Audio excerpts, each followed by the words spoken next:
What up, everybody? Raising Kanan Season 3, Episode 2. We found out that Rock and Unique had been kicking it for about 2 weeks. Then Rock's house was stormed by Stefano's men from the Italian mafia, and Rock and Unique were taken to Stefano. This was similar to a scene from OG Power when Lobos abducted Ghost and Tommy to talk to them about their re-up and if they had the situation they were going through at the time handled.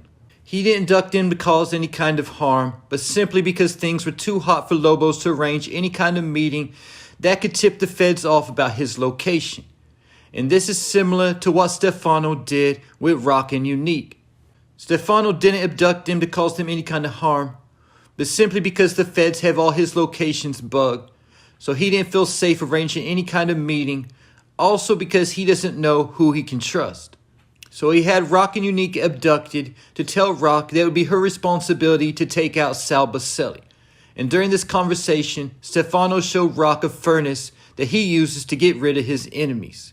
And as soon as they showed that furnace, my immediate thought was they weren't showing this furnace for no reason. This will come back at some point and somebody's going to get thrown into that furnace. Get me to the question, who will get thrown into Stefano's fiery furnace?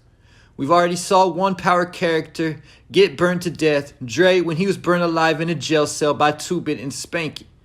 And keep in mind that Dre was definitely one of the biggest snakes of the original series. Also keep in mind that 50 Cent's mother in real life got burnt to death for snitching. So with that said, Rock is the character from Raising Kanan who is always making enemies, lying to everyone, and she's also even been a CI before. So there's definitely a good chance that Rock will be the one who gets put into the furnace.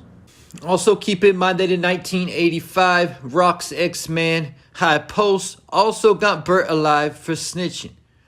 But one good thing for Rock is the person who was about to expose her secret and was putting all her business in the streets, Detective Burke, is now dead. But in Season 2, Episode 10, Burke did get the chance to tell Kanan that his mother was a snitch. And Kanan hasn't brought this up since it was mentioned. Either he didn't believe Burke, or he already knew because the fact his mom was messing with a cop. But Rock also has another problem though, and that is the fact that Marvin now knows that DEFCON isn't Kanan's real father, and that Kanan's real father is Malcolm Howard. Marvin took it good at the time, but he could switch it up if he finds out that Rock also snitched. Marvin also feels like he was set up when he got busted back in the day and had to do the bid at Elmira. So what are the chances that Marvin will find out that Rock snitched on him? There's also the clip from the Season 3 preview with Marvin looking upset after talking to the bald guy from his anger management group. Now I don't know what that man's profession is or what Marvin is doing with him, but I wouldn't be surprised if he's a lawyer or something and was able to get the information from Marvin that Rock snitched back in the day, possibly on him or on DEFCON. But even at that point, I don't see Marvin as the type to go run to Stefano to take out Rock. Either though he did approach Marco to take out Tony, so I guess he could tell Stefano that Rock was a snitch and let him deal with her so Marvin could have an alibi or whatever. But I think the more likely scenario is that Marvin finds out that Rock was a snitch and he joins Lulu in his I Hate Rock drunk campaign and ends up getting drunk and telling Lou everything. Then Lou would turn around and tell Stefano and get Rock burnt alive. But if Rock isn't the one to get thrown into Stefano's furnace, then we have to take Unique into consideration. Because after getting abducted by Stefano and his men and receiving that face-to-face introduction, Unique decided to try his hand at going into business with Stefano, dealing with that hair on. Now keep in mind that in Season 1, Unique's coke plug was Dean. But after Rock set Unique up to take the fall for shooting Detective Howard, Unique was too hot for Dean to continue doing business with. Plus Dean said that Rock and her Colombian connect now controlled the South Side. But now that Ronnie is out of prison, and that is most likely who Dean was dealing with before Unique. And Ronnie only had been in prison for 3 years. So at the start of Season 1, Unique probably had only been dealing with Dean for a little over a year. Dean was most likely originally Ronnie's plug. So it'll be interesting to see if Ronnie will return back to Dean to see if Dean will put him on. And honestly, I can see somebody like Dean preferring to do business with Ronnie over Unique. Like Unique said about Stefano, Unique got too much sauce for Dean. Also, there's been a lot of talk, from myself included, that Unique may end up betraying his own brother in the end. And that is a good possibility. But I'm also not going to act like Unique isn't loyal to his brother, because he hasn't shown any signs of not being loyal.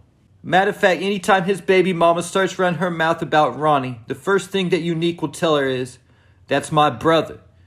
Getting me to Unique's plan that was mentioned in episode 1 before he showed up at Rock's door. Keep in mind, when Unique showed up at Rock's door, he wasn't expecting her to say that she was getting out the game. He most likely showed up trying to figure out what the next move was so they could make some money. I think Unique's plan concerning Ronnie is simply to make some money so Ronnie could get his own place. We've also seen Unique take Ronnie out to the club to try to get Ronnie to relax. And in the episode 3 trailer, we see Unique takes Ronnie to the gym. So Unique is legit trying to help his brother out. But we also hear Unique tell Rock in one of the season 2 promo videos that Ronnie was out here wilding. So I said all that to backtrack to Stefano's furnace. Now we know from season 2 that Unique could never be a snitch. But could he end up getting set up or played and made to look like he's a snitch and be the one who gets thrown into Stefano's furnace? Getting me to Stefano himself. I've mentioned before that Stefano's character is loosely based on John Gotti, one of the most powerful mafia bosses of all time. The synopsis for Stefano Marchetti also reads he's the most powerful man in New York. So that lines up with Gotti, plus Gotti had all his spots bugged to the point he had to hold meetings at an old widow's apartment next door to his shop. And we see Stefano doing something similar because his shop is also bugged. But Stefano mentioned in episode 2 that his nickname was the Big Fish. And it was brought to my attention that there was also a mafia member who went by the name The Fish, Vincent Cafaro, who was responsible for taking down the 5 families. So definitely keep that in mind also as we move forward, that Stefano might already be an informant who ends up getting thrown into his own furnace for being a snitch. I was also told that he lied to Rock about whacking a boss. I was also told that they're allowed to whack a boss if all the other bosses agree. So with that said, it does look like Stefano might be on some renegade stuff out here. He might also be introducing Unique to some new people also, because he told Unique he would have to get approval elsewhere before Unique could get that pipeline. And there you have it. Who will be thrown into Stefano's furnace? Leave your thoughts, theories, and predictions in the comments.